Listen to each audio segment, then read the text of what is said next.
YouTube is cleaning house. As of July 15th, it tightened its monetization rules to target the flood of faceless AI-generated content that's been dominating the platform.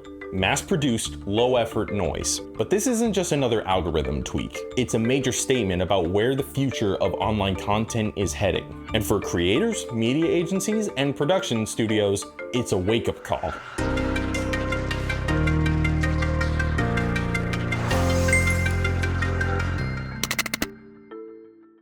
Just to be clear, this isn't an entirely new policy for the YouTube Partner Program. In March of 2025, YouTube revised their AdSense review process to improve monetization accuracy and weed out mass-produced content regardless of whether it was generated by a human or AI. According to Google, it's simply a minor update to their long-standing repetitious content guideline. What is new, however, is the terminology, and this is what's getting everyone talking. The policy is being rebranded from repetitious content to inauthentic content, a change that reflects how YouTube now views low-effort or misleading video creation in the AI era. In effect, this update changes the criteria that determines how your content qualifies for monetization. According to YouTube's updated guidelines, examples of affected content include content that exclusively features readings from other materials that you did not originally create, like text from websites or news feeds, similar repetitive content with low educational value, commentary, narrative, or minimal variation across videos, mass-produced content using a similar template across multiple videos, as well as image slideshows or scrolling text with minimal or no narrative, commentary, or educational value.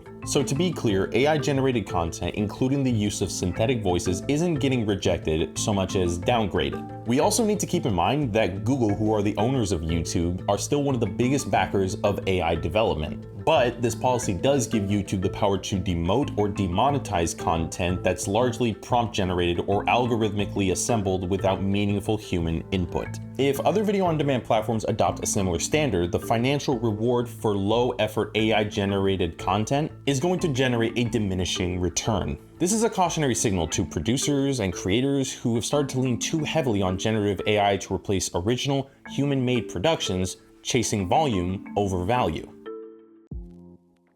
Even though this policy has technically been in place for years, aimed at curbing spam or mass-produced content that doesn't meet YouTube's monetization standards, the landscape has shifted. With the rise of easy-to-access AI tools, YouTube is facing a critical change in both the quality and quantity of content being uploaded. Over the past 18 months, the platform has become flooded with AI-generated listicles, lo-fi explainer videos with robotic narration, and mass uploads of nearly identical content tweaked only for keywords. It's what many now call AI slop, a term that's gaining traction on Reddit, X, and across the creator community. This crackdown isn't just about enforcing policy, it's about preserving the value of the platform for the viewers who come to YouTube for original, thoughtful, and engaging content. YouTube's business model is built on trust. Trust from advertisers who need brand-safe environments, and trust from viewers who expect quality content. If the platform becomes saturated with zero-effort AI slop, that trust erodes.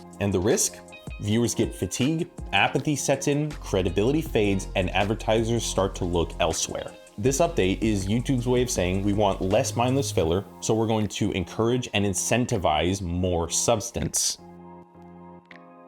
So what are the upsides? Well, first off, you get more incentive for real creators. With low-effort, spammy content pushed out of the spotlight, creators who bring personality, originality, and effort will rise to the top. Second, you get stronger audience engagement. Viewers crave connection. Real people, real voices, thoughtful editing, and intentional storytelling draw people in. Generative AI doesn't actually create, it procedurally replicates. And third, you get greater revenue rewards for human content. This policy encourages human-led production and faceless formats. The voiceover isn't just an add-on, it's the heartbeat.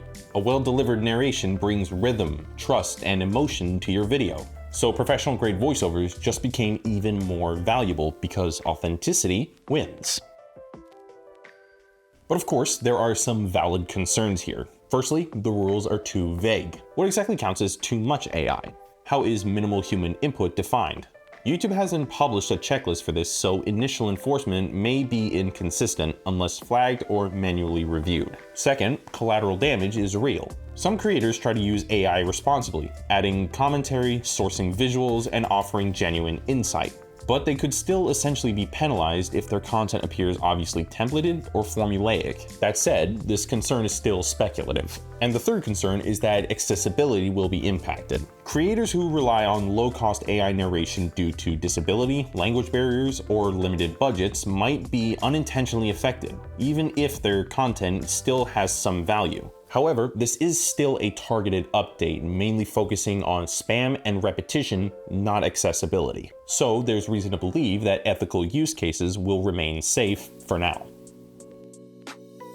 This update doesn't spell the beginning of the end for AI videos or voiceover, but it does draw a clear line. AI tools can help you generate content fast, but the financial rewards you gain from them, at least on YouTube, are going to start to diminish. So what's expected now? If you're using text-to-speech or AI dubbing, then first off, the voice performance must match the emotion and the tone. AI narration sounds more realistic than ever, but within 20 seconds, it still sounds cheap and monotonous. The second thing is to add commentary, pacing, and a visual structure. Something that shows a human actually planned and involved themselves in every aspect of the content. And the third thing? Proofread your translations with a human. Literal machine translations miss nuance and local context, often with farcical and unintended results. Investing in professional narration, especially human voiceover, now gives you a legitimate advantage, because YouTube is signaling that human production value still matters. If you can show a consistent vocal identity, thoughtful localization or dubbing, and clear creative intent, then AI becomes a support tool instead of a cheap, trending gimmick. But if your workflow is using ChatGPT to write a script, running that script through a cheap text-to-speech engine, and uploading 20 times a week, your YouTube revenue is about to take a big hit. This policy update raises the bar for what's considered authentic, monetizable, and worth recommending. Look at this as a turning point. YouTube's July 15th change is one of the first bold moves by a major platform to say lazy, low-effort automation won't merit the same rewards, and we expect others to follow. This presents a real opportunity for creators to lead with originality and to stand out by doing what machines can't: create with intent, emotion, and meaning. Whether you're using a real or synthetic voiceover across one language or many, what matters most is how it's used. For brands, educators, and influencers, this is your chance to stand out by sounding genuine, localized, and human, even when smart tech is in the mix. And if you need help making your next project sound professional, personal, and powerful, talk to Voquent.